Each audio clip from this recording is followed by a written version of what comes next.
Peltier module है, जब हम इसको सप्लाई देते हैं तो एक साइड में इसका टेम्परेचर -10 डिग्री सेंटीग्रेड तक रिड्यूस हो जाता है, जिस पर आसानी से बर्फ जम सकती है। और दूसरी साइड में इसका टेम्परेचर 100 डिग्री सेंटीग्रेड से भी ज्यादा जा सकता है। तो इस हाई टेम्परेचर को मेंटेन करने के लिए हीट सिंक के साथ में एक फैन लगा सकते हैं। रेफ्रिजरेटर और एयर कंडीशनर में कूलिंग के लिए कंप्रेसर, इवेपोरेटर, कंडेंसर, कई सिस्टम लगे रहते हैं जो बहुत कॉम्प्लेक्स बना देते हैं इनको। लेकिन पेल्टियर मॉड्यूल को हम ओपन करके देखते हैं तो इसमें कोई भी मूविंग पार्ट ही नहीं है, फिर भी ये -10 डिग्री सेंटीग्रेड तक कूलिंग कर देता है। इसमें मल्टीपल ऐसे सेल लगे रहते हैं जो नीचे से एक दूसरे से सीरीज में कनेक्टेड होते हैं और ऊपर से पैरेलली। अब पेल्टियर मॉड्यूल को सही से समझने के लिए हमें थर्मोकपल को भी समझना होगा। बेसिकली थर्मोकपल में दो वायर होते हैं अलग अलग मेटल के, एक कॉपर वायर और दूसरा कॉन्स्टेंटन, या इनके अलावा भी कोई डिफरेंट मेटल हो सकते हैं। इन दोनों मेटल को ज्वाइन करके एक साइड से गर्म करेंगे तो इधर का जंक्शन धीरे धीरे गर्म होने लगेगा और दूसरी साइड का जंक्शन धीरे धीरे ठंडा होने लग जाएगा। और यदि इस कंडीशन में हम मल्टीमीटर से दोनों जंक्शन के बीच में वोल्टेज मेजर करेंगे तो हमें मिली वोल्ट के अंदर वोल्टेज भी मिलेगा। यदि इन वायर के अंदर की प्रोसेस देखें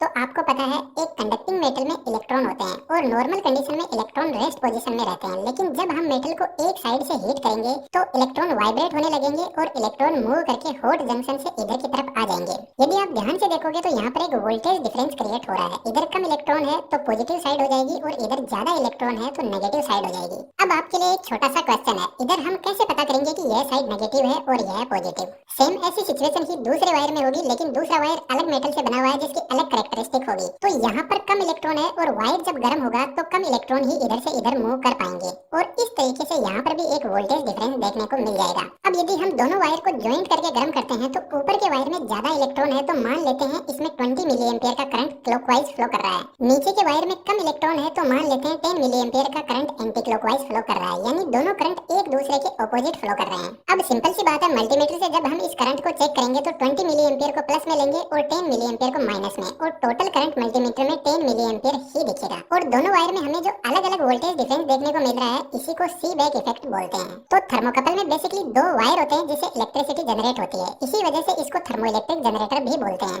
और इंटरेस्टिंगली थर्मोकपल को रिवर्स भी कर सकते हैं। यदि हम कैंडल को हटाकर बैटरी वोल्टेज अप्लाई करते हैं तो सेम सिचुएशन क्रिएट होगी, एक जंक्शन ठंडा और एक गर्म। अब जो जंक्शन ठंडा हो रहा है इसके पीछे का लॉजिक देखते हैं। मान लेते हैं यह मेटल 1 है जिसका एक एटम है और एटम के न्यूक्लियस के चारों तरफ इलेक्ट्रॉन चक्कर लगाते रहते हैं अपनी ऑर्बिट में। हम इन सभी ऑर्बिट को नंबर अलॉट कर देते हैं। यदि आपको पता हो तो न्यूक्लियस के पास में जो इलेक्ट्रॉन होते हैं उनका एनर्जी लेवल कम होता है और जैसे जैसे हम दूर जाते जाएंगे तो एनर्जी लेवल बढ़ता जाएगा। तो आउटर ऑर्बिट के इलेक्ट्रॉन अपना एनर्जी लेवल बदलते रहते हैं नॉर्मल रूम टेम्परेचर के अंदर। थोड़ा सिंपलिसिटी के लिए हम इन ऑर्बिट को इस तरीके से लाइन में सेट कर लेते हैं। जब हम इन मेटल को गर्म करेंगे तो इलेक्ट्रॉन ज्यादा एनर्जी लेवल में आने जाने लग जाएंगे, यानी वाइब्रेट करेंगे। मान के चलते हैं इलेक्ट्रॉन एनर्जी लेवल 5 से 8 के बीच में जंप कर रहे हैं। अब इसके पास में हम दूसरी मेटल को भी रख लेते हैं जिसकी अलग कैरेक्टरिस्टिक है, जिसके एनर्जी लेवल जंप्स थोड़े हाई है, जिसका मतलब यहाँ पर इलेक्ट्रॉन कम वाइब्रेट कर रहे हैं, लेकिन दोनों ही मेटल को एक ही सोर्स से हीट मिल रही है। यहाँ पर मान लेते हैं इलेक्ट्रॉन 7 से 9 एनर्जी लेवल के बीच में जंप कर रहे हैं। यदि हम इन दोनों मेटल को जोड़ देते हैं तो हमें एक जंक्शन मिल जाता है। और अभी ऊपर हमने देखा था कि जैसे ही दोनों मेटल को जोड़ेंगे तो करंट एक दूसरे के ऑपोजिट फ्लो कर रहा था, जिसका सिंपल सा मतलब है इलेक्ट्रॉन्स एक मेटल से दूसरे मेटल में जंप कर रहे हैं। और यही वह सिचुएशन है जहां कूलिंग का इफेक्ट आता है। थोड़ा ध्यान से देखना, डीप कंसेप्ट है। जब यह इलेक्ट्रॉन मेटल 1 से मेटल 2 में जंप करेगा तो यह देखेगा कि मेटल 2 के अंदर जो इलेक्ट्रॉन है वह एनर्जी लेवल 9 तक जंप कर रहे हैं। अब यह इलेक्ट्रॉन मेटल 1 से आ तो गया, लेकिन मेटल 2 के अंदर तो इतने वाइब्रेशन है ही नहीं कि यह मेटल 2 के जो इलेक्ट्रॉन है इनके बराबर जंप कर पाए। जब यह इलेक्ट्रॉन मेटल 1 में था तो इतने बड़े बड़े जंप कर रहा था, लेकिन जैसे ही मेटल 2 में आया तो एकदम छोटे छोटे जंप कर रहा है, जिसका सिंपल सा मतलब है इसने अपनी थर्मल एनर्जी को लूज कर दिया और ठंडा ठंडा कूल हो गया। तो इस तरीके से मेटल 2 धीरे धीरे ठंडा होने लगेगा। अब मेटल 2 के इलेक्ट्रॉन मेटल 1 में पहुंचेंगे तो इनको मेटल 1 में ज्यादा एनर्जी मिलेगी, तो यह और लंबे जंप करेंगे तो मेटल 1 धीरे धीरे गर्म होने लग जाएगा।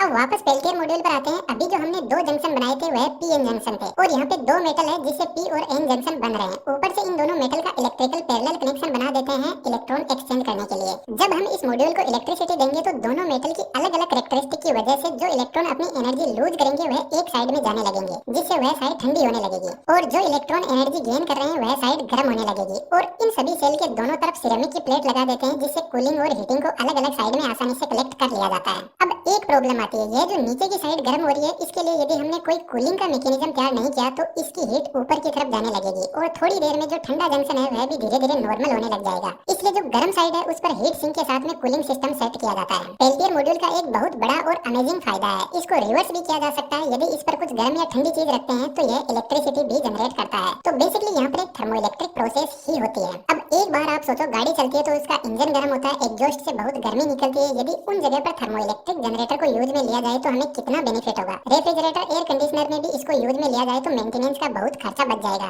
लेकिन ऐसा होता नहीं है। रीजन मैं चाहता हूँ कि आप खुद सर्च करो और कमेंट में लिखो। यदि आप भी ऐसा एनिमेशन सीखना चाहते हो तो हमारी 3D कम्युनिटी में आ सकते हो, जहाँ बहुत सारे लोग ऑलरेडी सीख रहे हैं। हमारी तरफ से आपको फुल सपोर्ट रहेगा। वेबसाइट का लिंक वीडियो के डिस्क्रिप्शन में दिया हुआ है। Thank you.